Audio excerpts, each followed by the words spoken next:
نحمدہ و نصلی و نسلم علی رسولہ الکریم، اما بعد۔ محترم سامعین و سامعات، آپ گزشتہ اسباق میں قادیانیوں کی وجوہ تکفیر، ان کے کفر ارتداد کی وجوہات کو سماعت فرما چکے ہیں۔ اس سے بالکل واضح ہو جاتا ہے کہ قادیانیوں کا اسلام سے کوئی تعلق نہیں ہے، یہ غیر مسلم ہیں، کافر ہیں، دائرہ اسلام سے خارج ہیں۔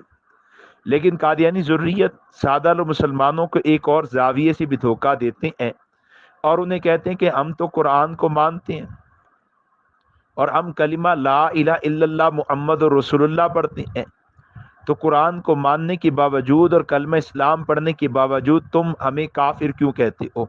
اس کا ایک جواب تو وہی ہے کہ ہم تمہیں کافر تمہارے کفری عقائد کی وجہ سے کہتے ہیں کہ تم اس کو مانتے ہو جس نے اللہ کی توہین کی ہے، اللہ کی وحدانیت کا انکار کیا ہے۔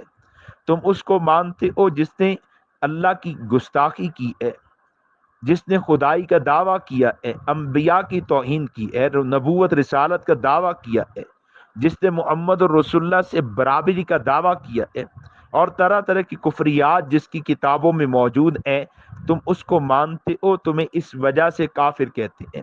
باقی رہی بات قرآن مقدس کو ماننے کی اور قادیانی کے اس دعوے کی، تو اس کی حقیقت جاننے سے پہلے آپ یہ سمجھ لیں کہ قرآن کو ماننے کا مطلب کیا ہے۔ قرآن مقدس کو ماننے کا مطلب فقط یہ نہیں کہ قرآن کو اللہ کی کتاب مان لیا جائے۔ قرآن مقدس کو ماننے کا مطلب یہ ہے کہ قرآن کو اللہ کی آخری آسمانی کتاب مانا جائے، قطعی مانا جائے، حجت مانا جائے، اور اس کے برابر کسی کتاب کو نہ مانا جائے، اور قرآن مقدس کی کسی طرح کی کوئی توہین نہ کی جائے، نہ ہی قرآن مقدس میں کوئی تعریف کی جائے۔ اب آپ قادیانیت کو لیں، قادیانی زبان سے کہتے ہیں کہ ہم قرآن کو مانتے ہیں، لیکن ماننے کی جو صفات ہیں، جو شرائط ہیں، قادیانی ان صفات اور شرائط کو نہیں مانتے۔ چنانچہ پہلی بات، قرآن اللہ کی کتاب، آسمانی کتاب، آخری کتاب، یہ قرآن کو ماننے کے لیے ضروری طور پر ماننا ہے۔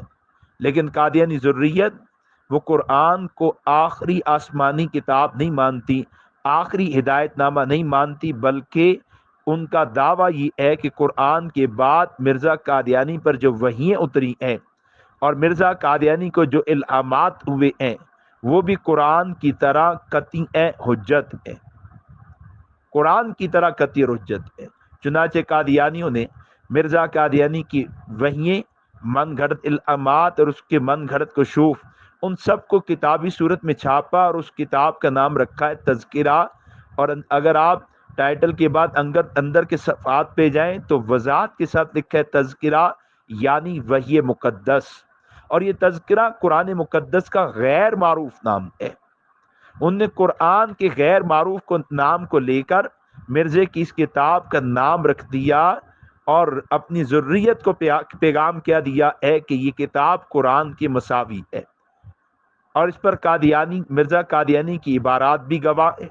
چنانچہ اسی کتاب تذکرہ، اس کے صفحہ نمبر 77 پر مرزا قادیانی کی ایک عبارت موجود ہے، وہ کہتا ہے قرآن شریف خدا کی کتاب اور میرے منہ کی باتیں ہیں، نعوذ باللہ۔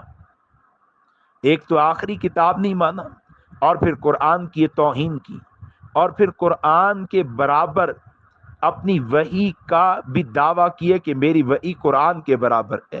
چنانچہ مرزا قادیانی کی کتاب حقیقت الوحی، جو روحانی خزائن کی جلد نمبر 22 میں ہے، اس جلد نمبر 22 کے صفحہ 220 پر مرزا قادیانی لکھتا ہے کہ میں ان الہامات پر اسی طرح ایمان لاتا ہوں جیسے قرآن شریف پر اور خدا کی دوسری کتابوں پر، اور جس طرح میں قرآن شریف کو یقینی اور قطعی طور پر خدا کا کلام جانتا ہوں، اسی طرح اس کلام کو بھی جو میرے پر نازل ہوتا ہے خدا کا کلام یقین رکھتا ہوں۔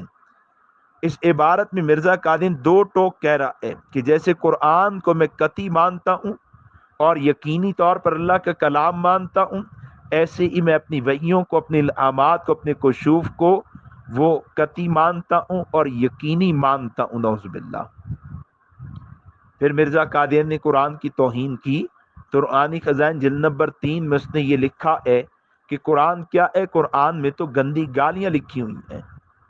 تو قادیانی ذریت زبان سے دعویٰ کرتی ہے کہ ہم قرآن کو مانتے ہیں، لیکن وہ قرآن کو مانتے کیسے ہیں، اس کی حقیقت یہ ہے۔ اور پھر مرزا قادیانی نے تو قرآن میں موجود کئی عقائد کا انکار کیا۔ قرآن توحید کا عقیدہ دیتا ہے، مرزا انکار کرتا ہے۔ قرآن ختم نبوت کا عقیدہ دیتا ہے، مرزا انکار کرتا ہے۔ قرآن مقدس انبیاء کی تعظیم بیان کرتا ہے، مرزا انبیاء کی توہین کرتا ہے۔ قرآن مقدس جناب عیسیٰ علیہ السلام کے رفع کو بیان کرتا ہے، نزول کو بیان کرتا ہے، مرزا ان دونوں عقیدوں کا انکار کرتا ہے۔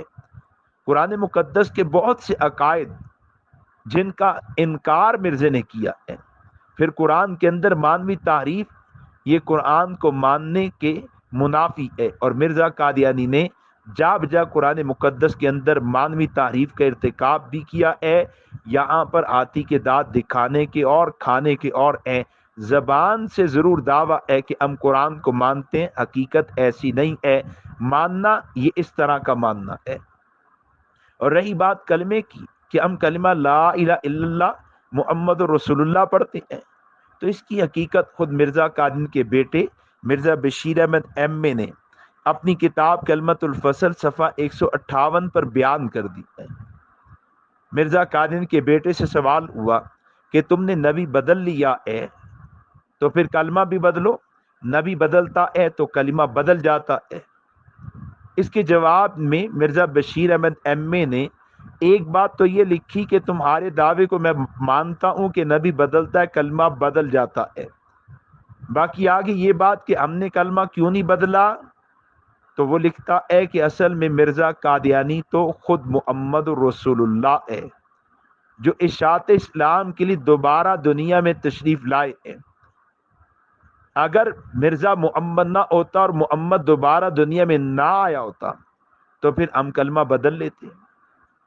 وہ واضح طور پر کہتا ہے کہ ہم کلمہ لا الہ الا اللہ محمد رسول اللہ اس لیے پڑھتے ہیں کہ مرزا قادیانی حضور سے کوئی الگ شخصیت نہیں ہے، بلکہ مرزا قادیانی محمد رسول اللہ ہی ہے۔